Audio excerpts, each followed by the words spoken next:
Good evening and welcome to our daily devotional reading. I hope you are well. It is quite warm in Europe, I believe, and it's getting worse throughout this week.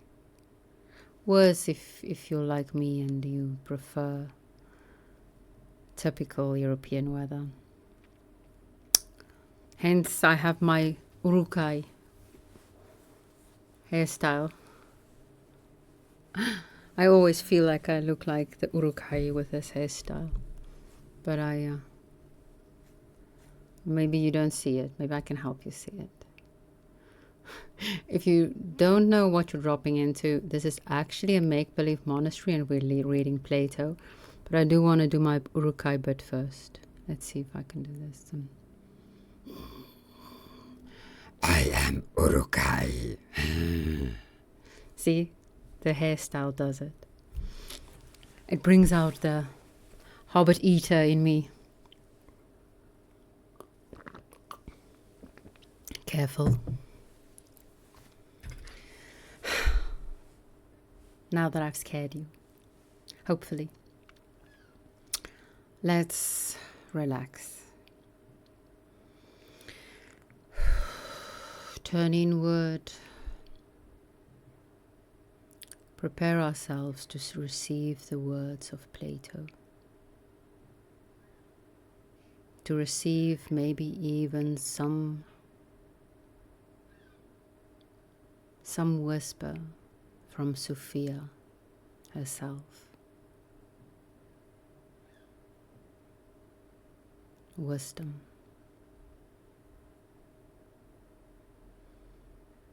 May your heart speak truths.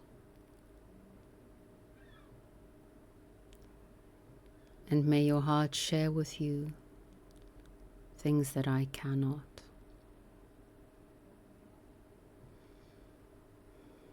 Open your heart. Open your mind. And let's embark on this quest together. The quest, the pursuit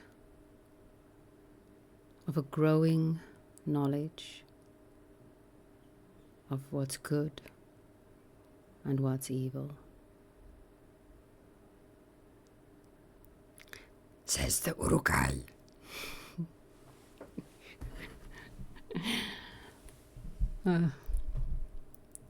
Sorry, sometimes the nerd in me just pops up. Can't help it. We're starting a new dialogue today. I did listen to how it's supposed to be said in English, and I think it's something like Laches, which sounds weird. And since I haven't actually heard someone I trust say it, I'm just going to say Laches. Laches.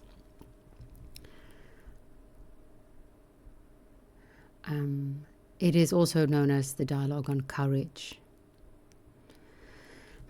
So,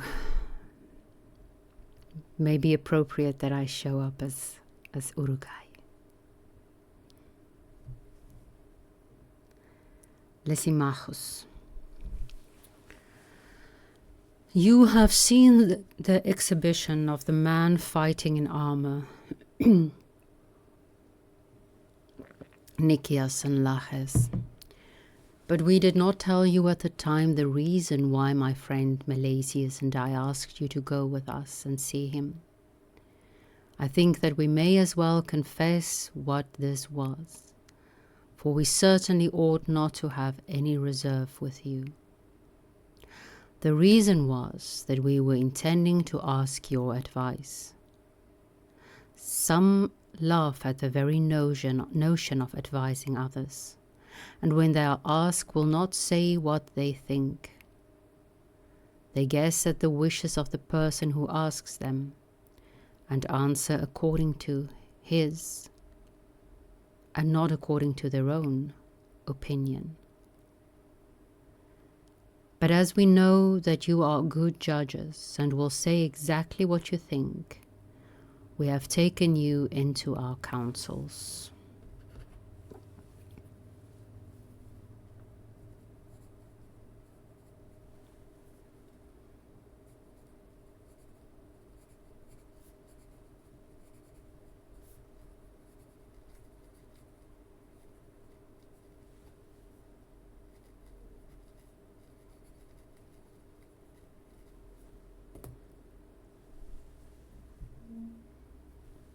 The matter about which I am making all this preface is as follows. Milesius and I have 2 sons. That is his son, and he is named Thucydides, after his grandfather. And this is mine, who is also called after his grandfather, Aristides. Now we are resolved to take the greatest care with the youths,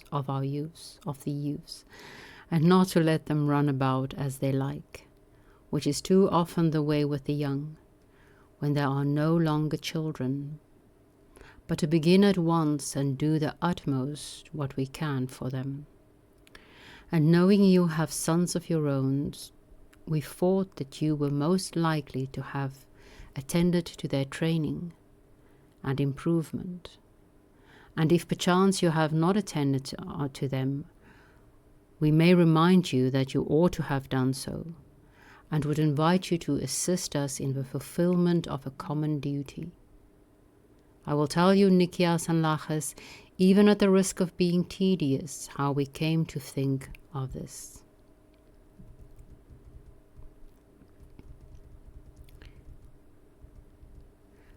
Milesius and I live together, and our sons live with us. And now, as I was saying at first, we are going to confess to you. Both of us often talk to the lads about the many noble deeds which our own fathers did in war and peace, in the management of the allies and of the administration of the city. But neither of us has any deeds of his own which he can show. The truth is that we are ashamed of this contrast between being seen by them, and we blame our fathers for letting us be spoiled in the days of our youth, while they were occupied with the concerns of others. And we urge all this upon the lads, pointing out to them that they will not grow up to honor if they are rebellious and take no pains about themselves.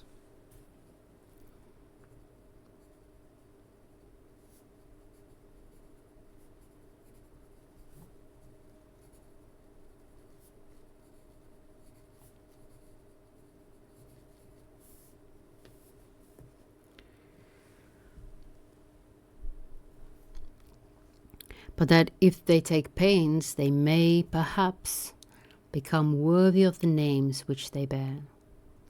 They, on their part, promise to comply with our wishes, and our care is to discover what studies or pursuits are likely to be most improving to them.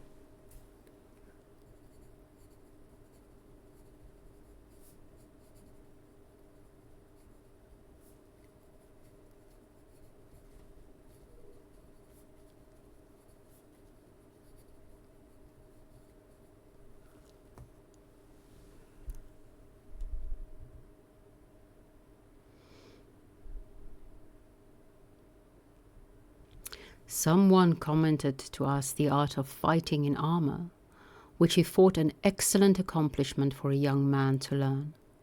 And he praised the man whose exhibition you have seen, and told us to go and see him. And we determined that we would go and get you to accompany us. And we were intending at the same time, if you did not object, to take counsel with you about the education of our sons. That is the matter which we wanted to talk over with you, and we hope that you will give us your opinion about this art of fighting in armor, and about any other studies or pursuits which you may or may not find to be desirable for a young man to learn. Please to say whether you agree to our proposal.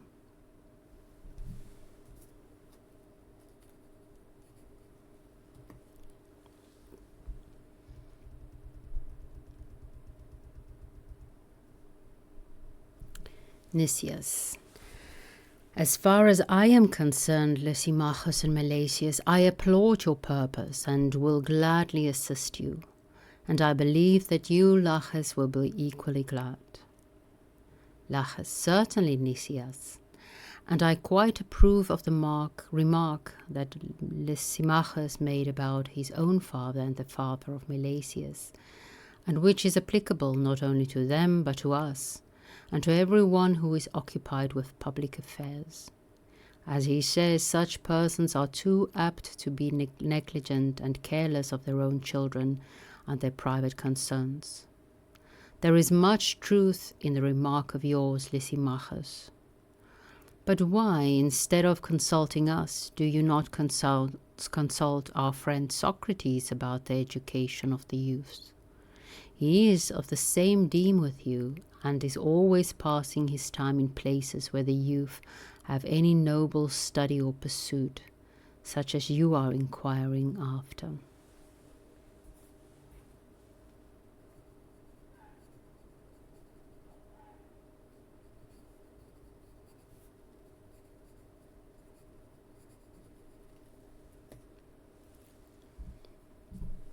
Lysimachus.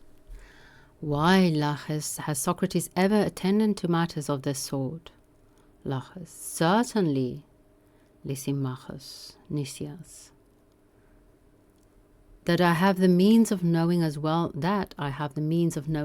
as Laches, for quite lately he supplied me with a teacher of music for my sons, Damon, the disciple of Agathontes, who is a most accomplished man in every way, as well as a musician and a companion of inestimable value for young men at their age.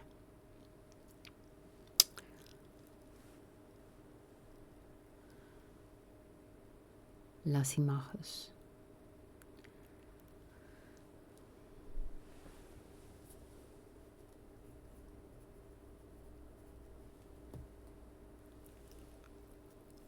Those who have reached my time of life, Socrates and Nicias and Laches, fall out of acquaintance with the young because they are generally detained at home by old age.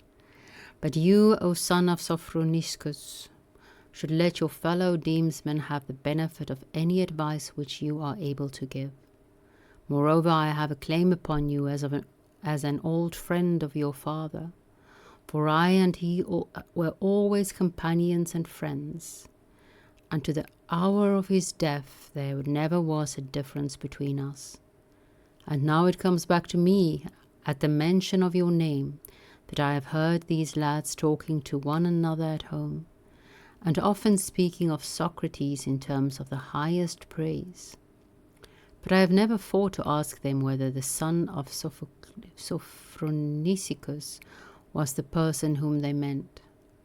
Tell me, my boys, whether this is the Socrates of whom you have often spoken. Certainly, father, this is he. Lysimachus.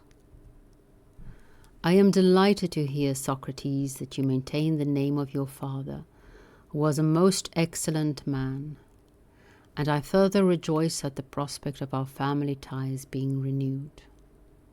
Laches. Indeed, Lysimachus, you ought not to give him up, for I can assure you that I have seen him maintaining not only his father's but also his country's name.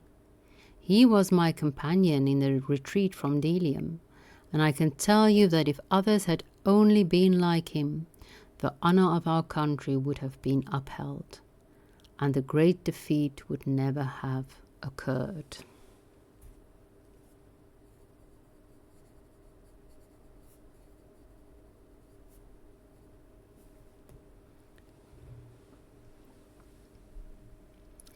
Lysimachus. That is very high praise which is accorded to you, Socrates, by faithful witnesses and for actions like those which they praise. Let me tell you the pleasure which I feel in hearing of your fame, and I hope that you will regard me as one of your warmest friends. You ought to have visited us long ago and made yourself at home with us. But now, from this day forward, as we have at last found one another out, do as I say, come and make acquaintance with me, and with these young men, that I may continue your friend, as I was your father's. I shall expect you to do so, and shall venture at some future time to remind you of your duty. But what say you of the matter of which we were beginning to speak? The art of fighting in armor. Is that a practice in which the lads may be advantageously instructed?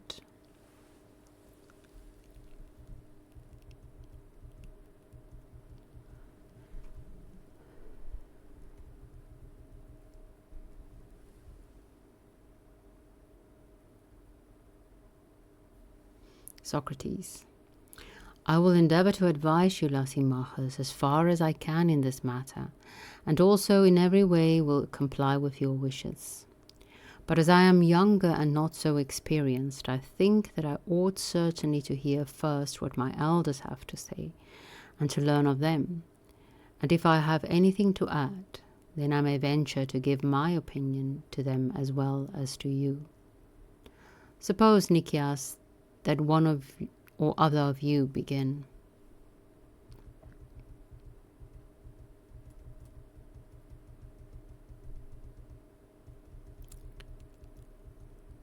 Nicias. I have no objection, Socrates, and my opinion is that the acquirement of this art is in many ways useful to young men. It is an advantage to them that among the favorite amusements of their leisure hours they should have one which tends to improve and not to injure the bodily health.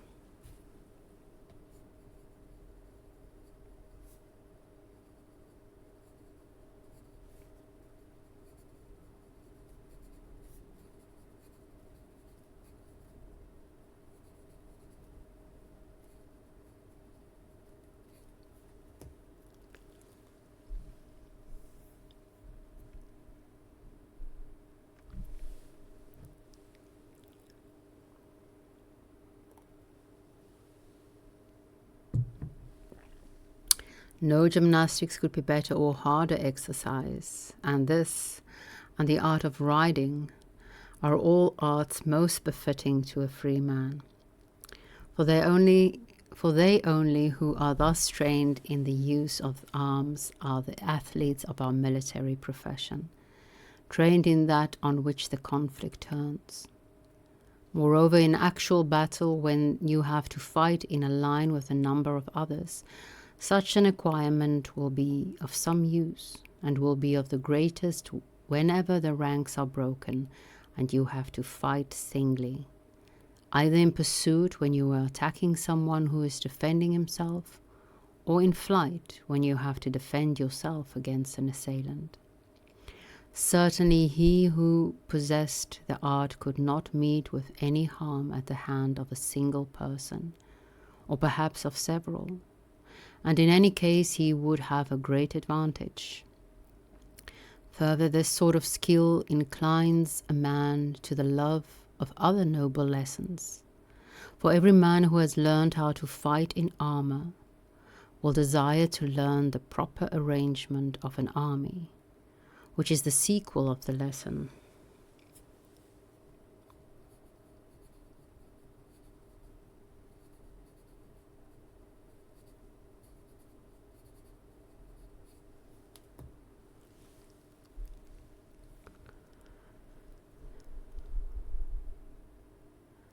And when he has learned this, and his ambition is once fired, he will go on to learn the complete art of the general.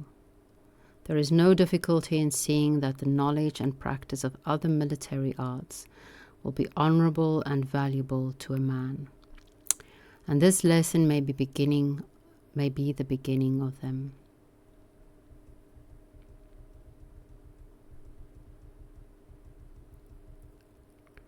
Let me add a further advantage, which is by no means a slight one, that this science will make any man a great deal more valiant and self-possessed in the field, and I will not disdain to mention what by some may be thought to be a small matter. He will make a better appearance at the right time, that is to say, at the time when his appearance will strike terror into his enemies. My opinion then, Lysimachus, is, as I say, that the youth should be instructed in this art, and for the reasons which I have given.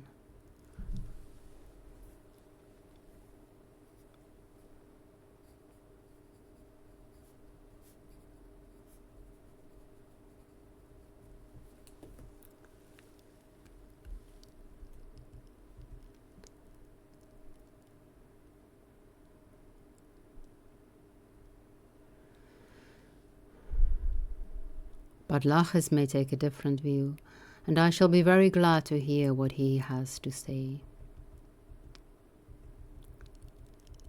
Laches.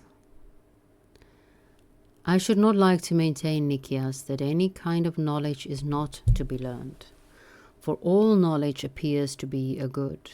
And if, as Nicias and the teachers of the art affirm, this use of arms is really a species of knowledge, then it ought to be learned.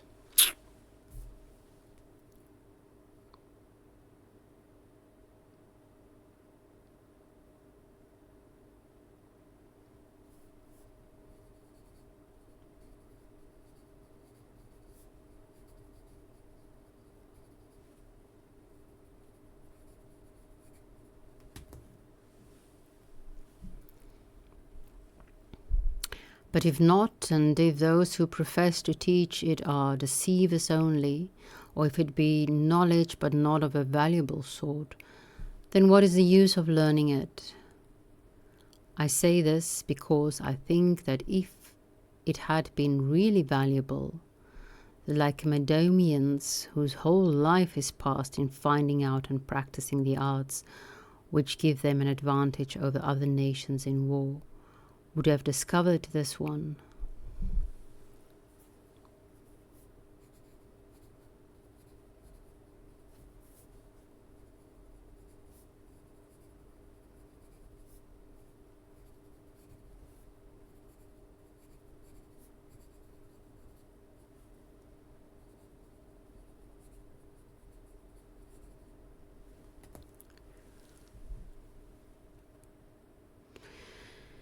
And even if they had not, still these professors of the art would certainly not have failed to discover that of all the Greeks, the Lacedaemonians have the greatest interest in such matters, and that a master of the art who was honored among them would be sure to make his fortune among other nations, just as a tragic poet would, who is honored among ourselves, which is the reason why he who fancies that he can write a tragedy does not go about itinerating in the neighboring states, but rushes hither straight and exhibits at Athens, and this is natural. Whereas I perceive that these fighters in armor regard Lacedaemon as a sacred, inviolable territory, which they do not touch with the point of their foot. But they make a circuit of the neighboring states, and would rather exhibit to any others than to the Spartans, and particularly to those who would themselves acknowledge that they are by no means first-rate in the arts of war. Further, Lysimachus, I have encountered a good many of these gentlemen in actual service, and have taken their measure, which I can give you at once. For none of these masters of fence have ever been distinguished in war. There has been a sort of fatality about them. While in all other arts the men of note have been always those who have practiced the art, they appear to be a most unfortunate exception.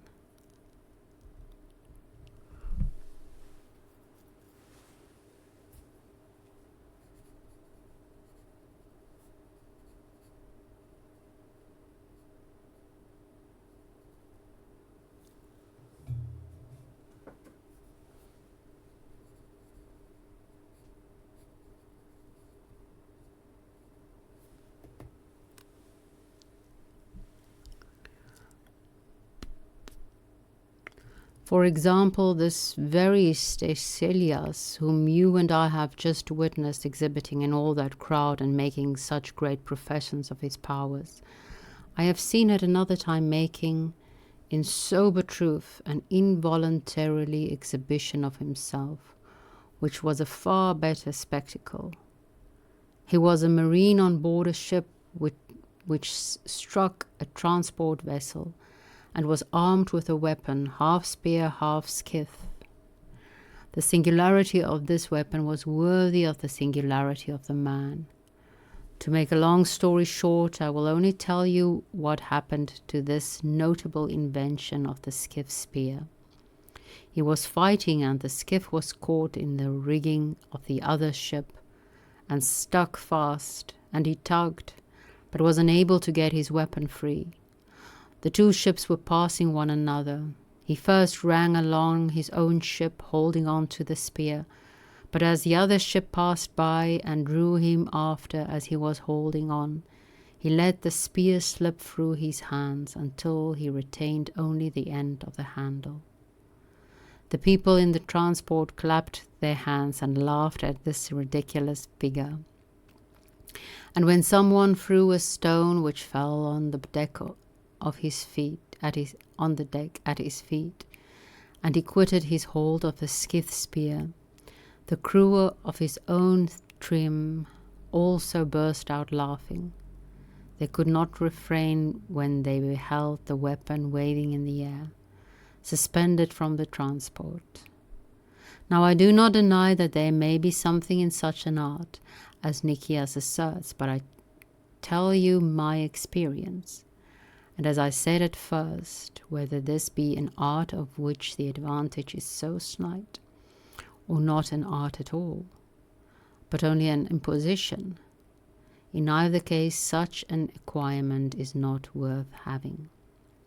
For my opinion is that if the professor of this art be a coward, he will be likely to become rash, and his character will be only more notorious. Or if he be brave, and fail ever so little, other men will be on the watch, and he will be greatly traduced. For there is a jealousy of such pretenders, and unless a man be preeminent in valor, he cannot help being ridiculous. If he says that he has this sort of skill, such is my judgment, Lysimachus, of the desirableness of this art. But, as I said at first, ask Socrates, and do not let him go until he has given you his opinion of the matter.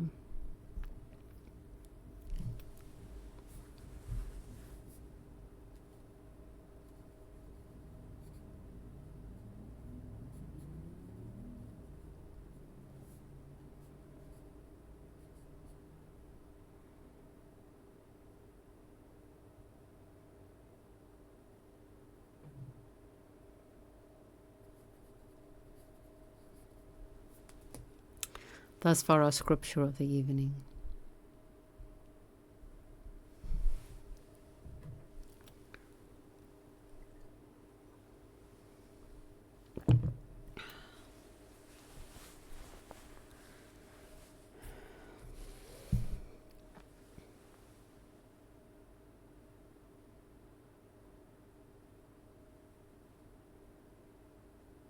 The prelude was about advice. Asking for advice,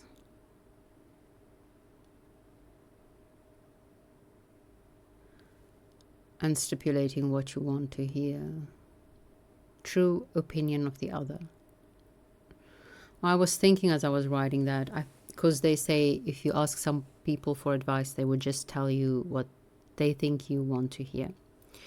I think the best way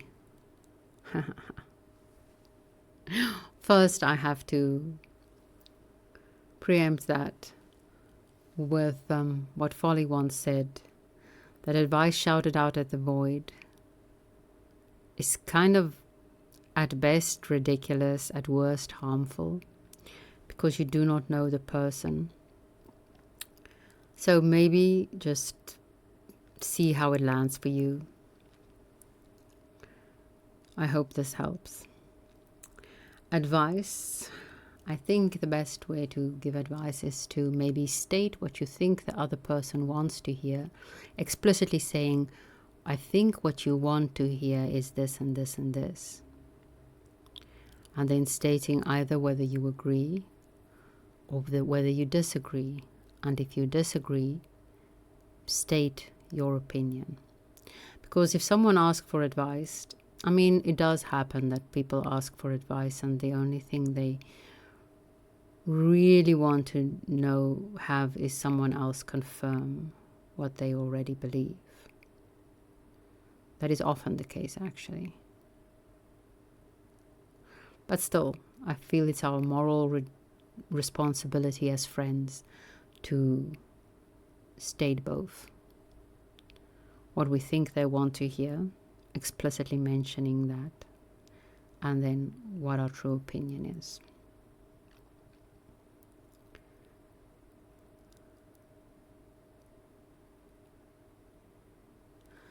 Then we get to a very interesting part, I think. There is no honor in any way in your character. Let's just leave the whole free will thing aside for now. If you do not take pains about yourself, if you do not actively cultivate yourself, or your sons in this case, or participate in your cultivation, which I think is actually possible, that even gets around the whole free will thing. If you form part of a group of people, okay, that I imagine needs a special type of person to be able to insert yourself in such a group. But if you form part of a group of people who have taken it upon themselves, the mutual cultivation of each other, that is where I think actual change can happen. I do not think any one of us can do this by ourselves. We need each other.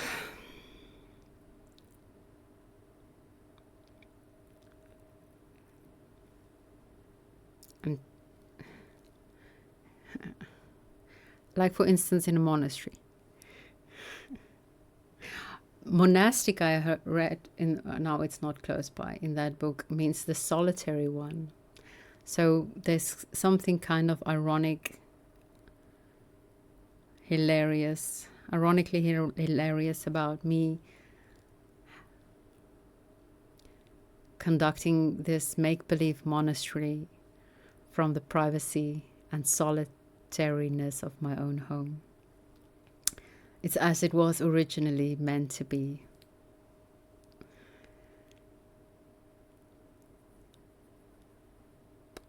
What studies or pursuits are likely to be the most improving? So what studies or pursuits should we incorporate here at our make-believe monastery? That is a lovely question. I do have some thoughts.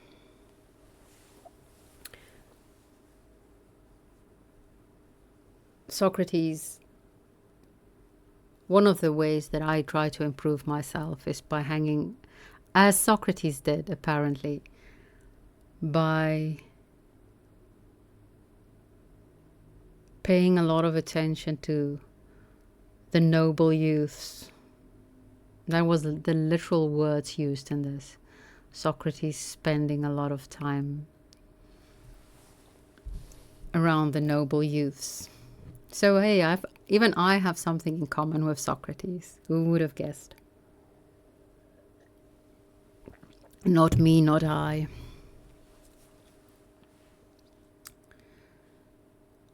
Leisure, one which improves the bodily health.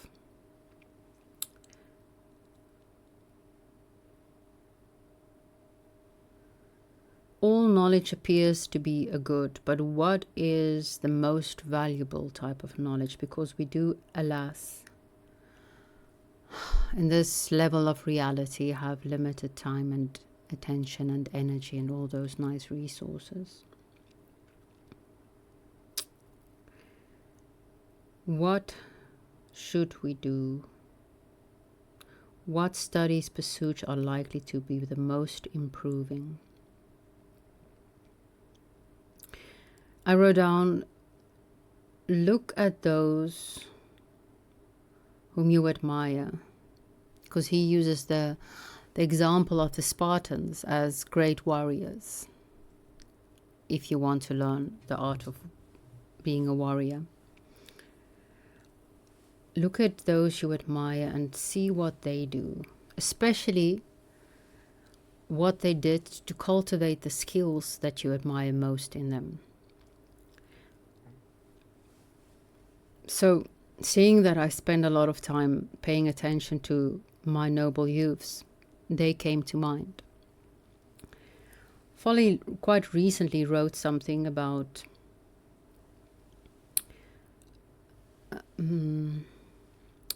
how, because he believes in the unity of body-mind, he trains his body for the sake of his mind.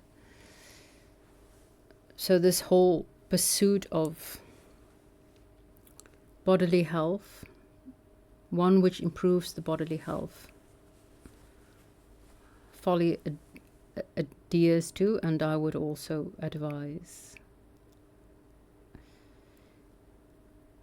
I did not go for a walk today, it was too warm, but I did do my Nietzsche exercises. I should just call it my Nietzsche exercises. Folly also, well, did he say it? He probably said it, although he would not have said it the way I'm going to say it. He mentioned in a couple of videos, I think, that reading novels was something that he used to disdain even, but that he has since learned to do that. And I was thinking, as I was reading him again on Dostoevsky, it's not too late to join the book club, where I haven't finished this week's reading yet. I had an extremely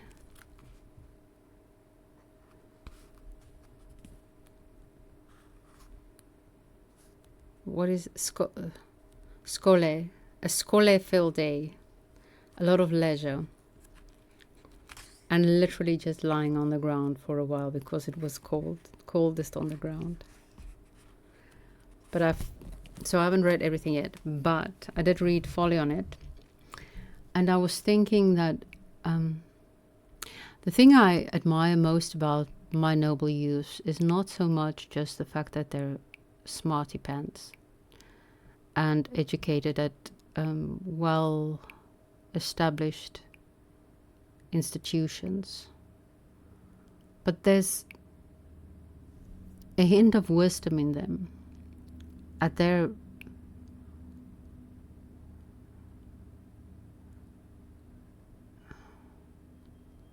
young ages. Though that being said, I've mentioned before, actually the measurements we have for wisdom mostly are met more easily by 24-year-olds. So they're too old actually already. I think Folly said he turned 26. And Alex is 27. I don't know about Shane. Most of the measures are younger people. But there's wisdom, and then there's wisdom. And there's wisdom that I see in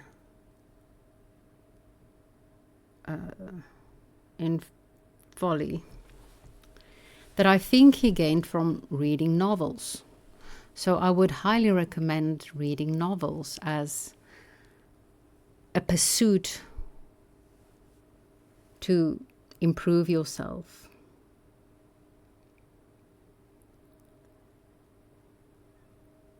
Of course, not all novels, I suppose. What I do find funny is that Folly and Jordan Peterson recommend almost exactly the same novels. Stendhal.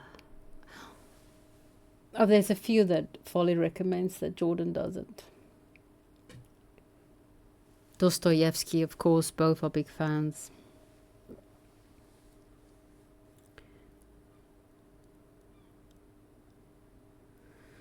Because novels teach you not necessarily, although it could also, propositional knowledge, but it teaches you skills. By seeing, maybe you can learn how to copy or what not to do. It teaches you how to take on other perspectives. So perspectival knowledge. And if you're really good in losing yourself in a story, it can also teach you the skills to participate in other worlds, other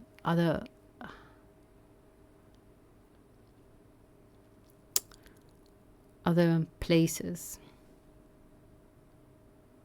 other ways of being. So I would suggest novels. See, I'm all about advice tonight. And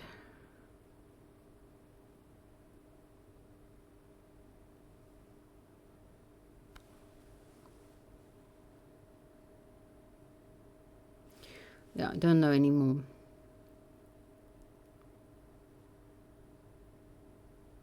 I don't know what Alex does, quite honestly. He doesn't speak about himself a lot.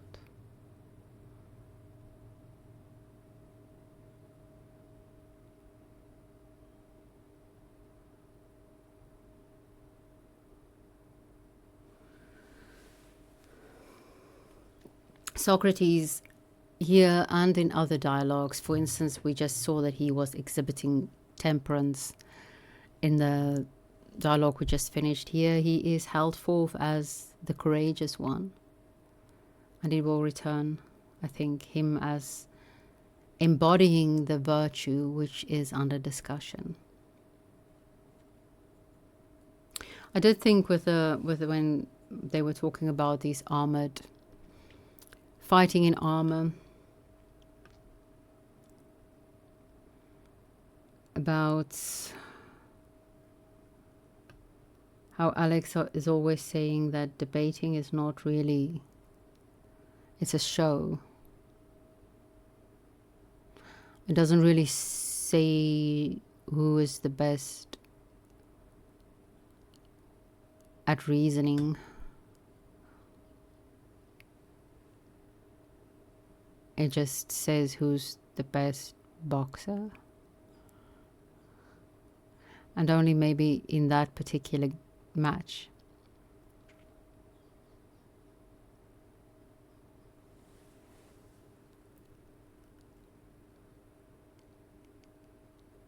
I do imagine it teaches one courage, though,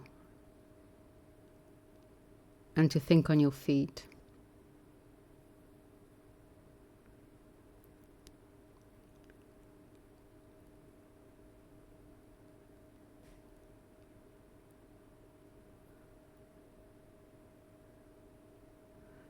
And to be quite ferocious. Is that a word, ferocious? Quite terrifying.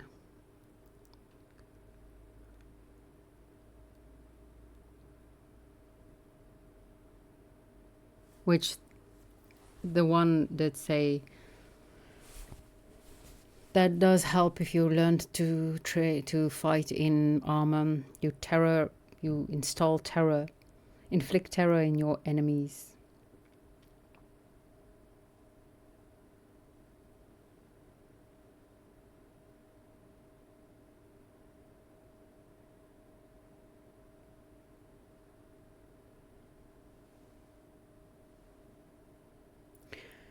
So what is the best pursuit, studies to engage with that is most likely to improve us?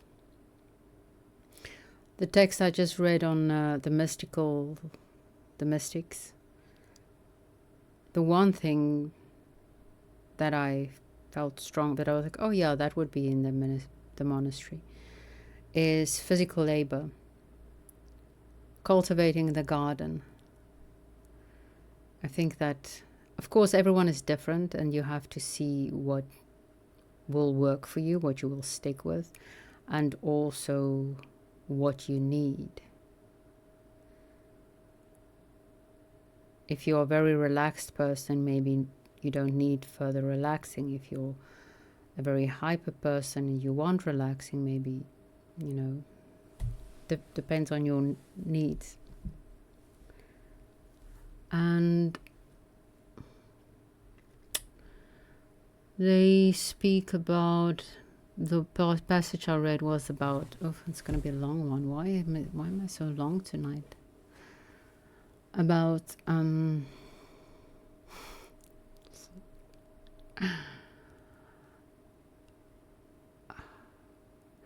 living prayerfully, so that when you pray, your mind is focused. And earthy has been quite in the front of my mind. It's going to be very wrong, because I'm absolutely loving Hegel, and I'm seeing so much that I cannot for the life of me share everything. But monism is, I think I'm becoming a monist, and just to ward off the old God. When I speak of the sacred, I do not speak of God. So the old God, like gods, God, like deity. I'm starting to see John's non-theism and the value of non-theism. If for nothing else, then to not get the old God too excited, and to slip in there with the Bronze Age God if you give them the pinky. So I was thinking today, these levels of reality, and you have to be able to hold at least two contradicting realities in your mind, because we are one and we are many. And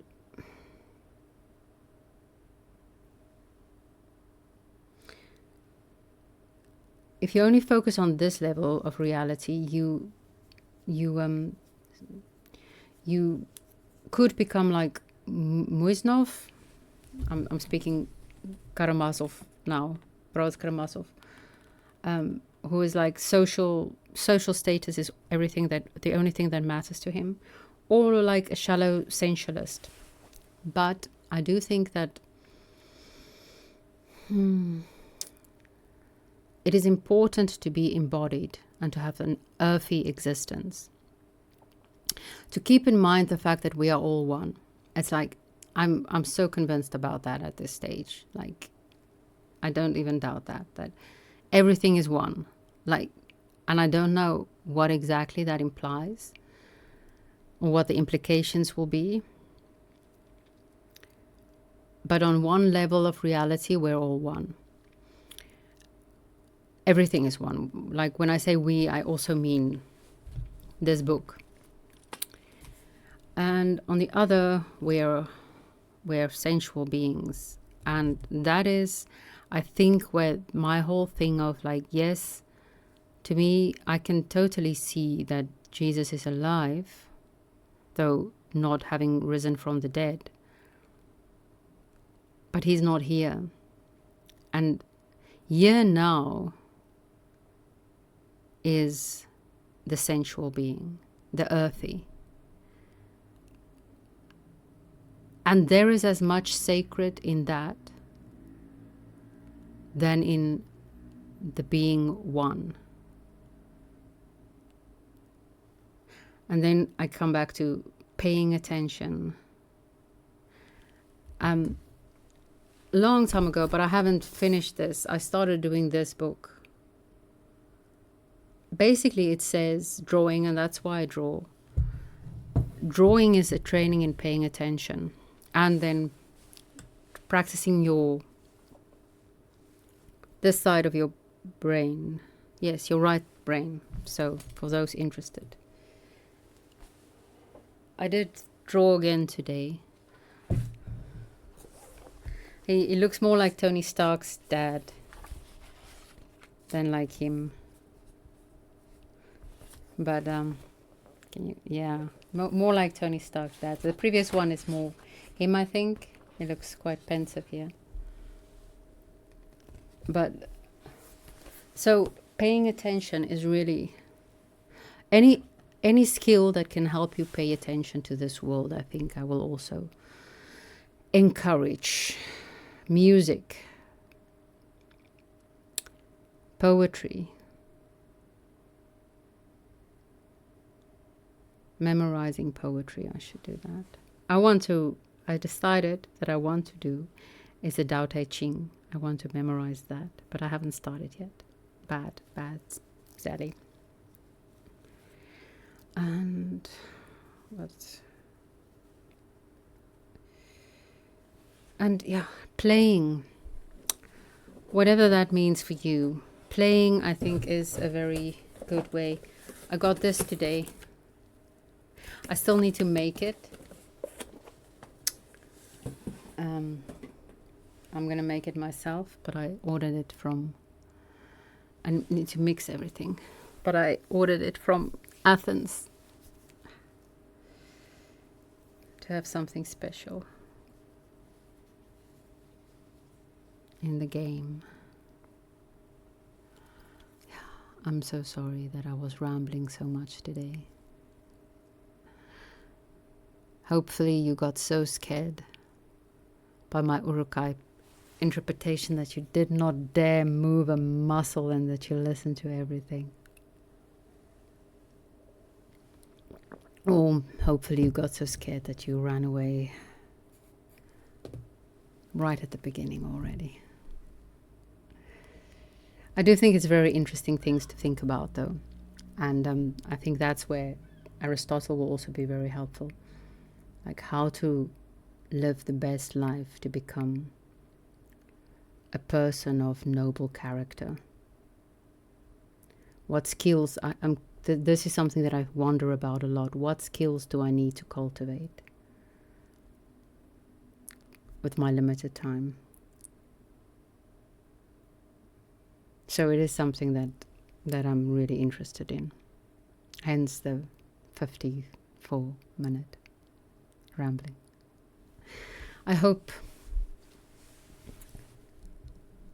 you have the opportunity to cultivate some extraordinary skills that would bring you ultimately happiness. Because I also have some thoughts on that, but I'll keep that to myself for the moment. May the spirit of Sophia be with you.